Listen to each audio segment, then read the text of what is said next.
Hello viewers, இன்னைக்கு நம்ம பார்க்க போறது One Piece episode 1064 part 2.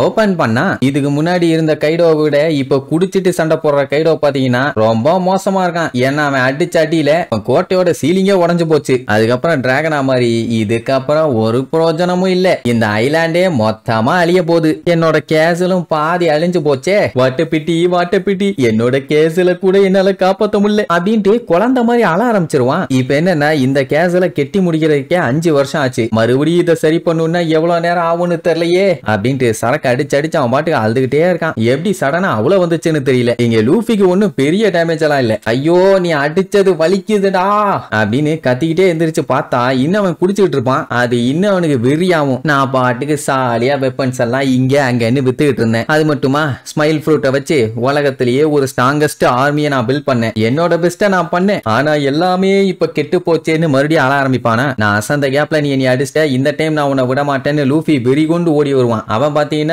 இனிமேட்டு என்னால மறுபடியும் அந்த மாதிரி பில்ட் பண்ண முடியுமான்னு தெரியலையே, நான் என்ன பண்ணுவேன்னு தெரியலையேன்னு கதறி அழுதுகிட்டு இருக்கும் போது லூஃபி ஆல்மோஸ்ட் அடிக்கிறதுக்கு பக்கத்துல வந்துட்டான். இவன் பாத்தீங்கன்னா நான் உருவாக்க முடியல, நான் எல்லாத்தையுமே அழிச்சிருவேன் அப்படின்னு டிராகன் பிஸ்டர் டெமாலிஷன் பிரெத் அப்படின்னு கண்டபடி ஏர் அட்டாக் பண்ணுவான். கத்திய வச்சு வெட்டினா எப்படி வெட்டு விழும் அந்த மாதிரி வெட்டு சரக்குன்னு வந்து விழும். லெவல லூஃபியால இருந்து எஸ்கேப் ஆயிடுவான். இப்ப என்னன்னா அவன் சாம்ராஜ்யமே பாதி அழிஞ்சு போச்சு இல்ல. இன்னும் கீழே என்னென்ன சம்பவம் ஆச்சுன்னு அவனுக்கு தெரியல. தெரிஞ்சா இன்னும் உட்கார்ந்து ஆள ஆரம்பிச்சிருவான். அதனால நீ தனியா விடு, என்னால முடியல நீ காண்டாயி காட்டுத்தனமா அழுவான். தம்புடு இது ரொம்ப லேட்டு, இனிமேட்டெல்லாம் உன்னை தனியா விட முடியாது, வாடா இன்னைக்கு நீயா நானானு பார்த்தே ஆகணும்னு லூஃபி சண்டை கூப்பிடுவான். அவன் கடுப்பாயி நீ மட்டும் நீ தனியா விடல இந்த வாங்கிக்கன்னு சொல்லிட்டு 2 பேரும் அட்டாக் பண்ணுவாங்க. இந்த டைம் கைடோவோட அட்டாக் பாத்தீங்கன்னா வித்தியாசமா இருக்குது. சரக்கு அடிச்சிருக்கான்ல, சோ கண்ணா பின்னான்னு ட்விஸ்ட் பண்ணி எல்லாம் அடிக்கிறான். இப்படி மாத்தி அடிக்கிறத லூஃபியால பிரெடிக்ட் பண்ண முடியல. அடி வாங்கத்தான் செய்வான். அவன் மறுபடியும் அழுதுகிட்டே எல்லாருமே என்னைய ஏமாத்துறாங்க, என்னோட பையனே என்னைய எதிர்த்து சண்டை போட்டு என்னைய அட்டாக் பண்ணிட்டு போயிட்டான், எதுவுமே நல்லா நடக்க முடியுது, இதெல்லாம் நியாயமே இல்ல அப்படி இப்படின்னு விடாம அழுதுகிட்டு இருப்பான். இவன் பண்ணா நியாயம், மத்தவங்க பண்ணா அநியாயம். என்ன லொல்லு பாத்தீங்களா? லூஃபிக்கு இப்ப அதை பத்தி எல்லாம் கவலை இல்ல. அவனை எப்படியாச்சும் ஜெயிக்கணும். ஆனா அவன் போக்கஸ் பண்ணாம இருக்கானா இவன் போக்கஸ் பண்ணாம இருக்கானான்னு தெரியல. போக்கஸ் பண்ணு இவன் கூட கரெக்டா சண்டை பண்ணணும்னு சொல்லிட்டு சண்டைக்கு நின்றுட்டு இருக்கும் போதே பொசுக்குன்னு வந்து அட்டாக் பண்ணுவான். அதுல எஸ்கேப் ஆகி அவனோட வாயில அடிக்க போனா அதுல இருந்து எஸ்கேப் ஆகி அவன் ரிட்டர்ன் ஒரு சுத்தி அடிக்க வருவான். அளவுல லூஃபி இந்த டைம் கொஞ்சம் போக்கஸ்டா இருந்ததுனால எல்லா அட்டாக்லயும் எஸ்கேப் ஆயிடுவான். இப்ப பாத்தீங்கன்னா சிரிக்க ஆரம்பிச்சிட்டான். அப்படி சிரிச்சுக்கிட்டே அட்டாக் பண்ணுவான். இப்ப என்னன்னா லைஃபா டெத்தான்னு ஸ்ட்ரகிள் பண்ணி சண்டை போறது அவனுக்கு ரொம்ப ஃபன்னா இருக்குதாமா. என் கூட சேர்ந்து சண்டை போட்டு டான்ஸ் ஆடுறான்னு சொல்லி ஒரு மிதி பய பறந்துருவான். ஆனா போன வேகத்துல அங்க இருக்க மவுண்டன்ல மிதிச்சு ரிட்டர்ன் வருவான் பாருங்க, அதான் மாசு. அவன் மறுபடியும் அழுதுகிட்டே எவ்வளவு தைரியம் இருந்தா உன்னால நீ ஜெயிக்க முடியாதுன்னு தெரிஞ்சும் மறுபடியும் என்கிட்ட சேலஞ்ச் பண்ணுவேன், என் கூட சண்டை போட அவ்வளவு பிடிச்சிருக்கதாடான்னு அவன் வந்த வேகத்துல இவன் அட்டாக் பண்ண போவான். அப்ப லூஃபி கீழே ஒரு மிதியை போட்டு அவன் அட்டாக்ல எஸ்கேப் ஆகி இந்த வாங்கிக்கடா குடிமகனே அப்படின்னு வாயிலே ஒரு மிதி. அந்த டைம் கூட பாருங்க அவன் விளம்போது கூட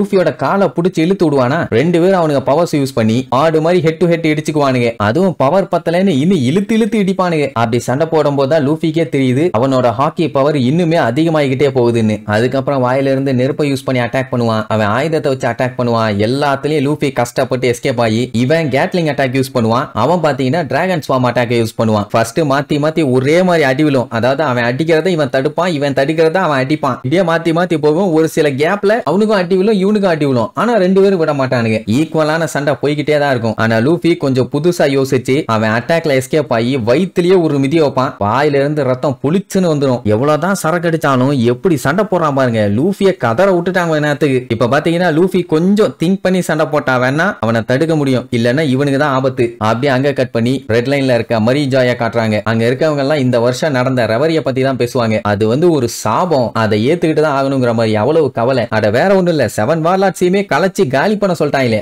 எல்லாம் நடந்த சம்பவத்தை வச்சுதான். அலபேஸ்டால crocodile ஏகப்பட்ட அலப்பற பண்ணிருக்கான். இந்த மரி ஜாய் ஸ்கூல்ல ரெவல்யூஷனரி ஆளுங்க வந்து அவனுக்கு வேலைத்தனத்தை காமிச்சிருக்கானுங்க. இப்ப லேண்ட் ஆஃப் ஆனோல நடக்கிற கலவரத்தை வேற இவனுக்கு ஹேண்டில் பண்ணணும். அதனால என்ன பண்றதுன்னு 5 வெல்டர்ஸுக்கும் ஒரே கவலை. இவனுக்கு தானே உலகத்திலேயே மோஸ்ட் பவர்ஃபுல்லான ஆளுங்க. என்ன எப்ப பார்த்தாலும் சோஃபால உட்கார்ந்து டிஸ்கஷன்லயே இருக்கானுங்க. என்னத்தை தான் அவ்வளவு நேரம் பேசுவானுங்கன்னு தான் தெரியல. ஒரு 4 இடம் வெளியில சுத்திட்டு வந்தா என்னவா? இவங்க கொஞ்சம் கூட எக்ஸ்பெக்ட் பண்ணல லேண்ட் ஆஃப் ஆனோல பேட்டில் இந்த எந்த அளவுக்கு மோசமா போகும்னு. இவங்க ஏதாச்சும் பண்ணலைன்னா இன்னும் மோசமா போகும். இவங்களோட ஒரே டார்கெட் எப்படியாச்சும் நிக்கோ ரோபினை பிடிக்கிறது மட்டும்தான். கைடோவும் பிக் மாமும் சண்டை போடுறாங்கன்னா கண்டிப்பா டெத்தை எக்ஸ்பெக்ட் பண்ணலாம். இந்த கலவரத்தோட கலவரமா எல்லா டெத்தையுமே கவர் பண்ணிடலாம். கூடவே அந்த டெவில் ஃப்ரூட்டையும் கம்ப்ளீட்டா எரேஸ் பண்ணிடலாங்கிற மாதிரி ஒரு பிளானிங்.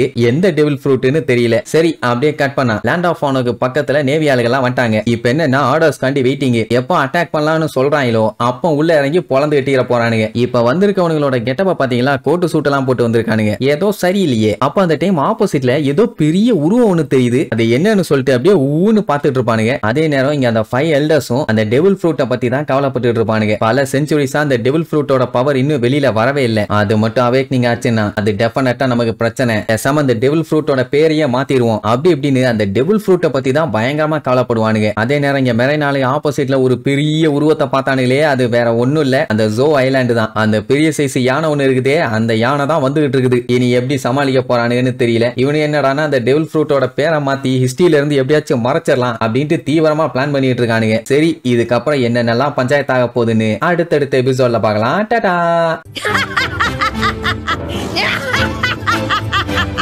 Yeah!